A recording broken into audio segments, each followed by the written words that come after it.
अरहो सारी में जलगी बीबल को जल को सूटी इरसादी जाहे बुलायो। अरहो सारी में जलगी बीबल को जल को सूटी इरसादी जाहे बुलायो।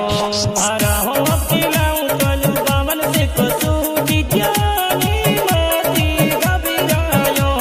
अरहो अकेलाऊ कलू बावन से को सूटी जानी मोती घबरायो।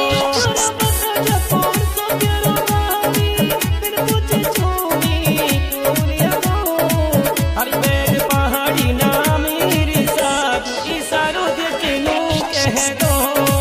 हरी बैल पहाड़ी सुपारी अखुदा हंसुरु तो सुनू कह दो।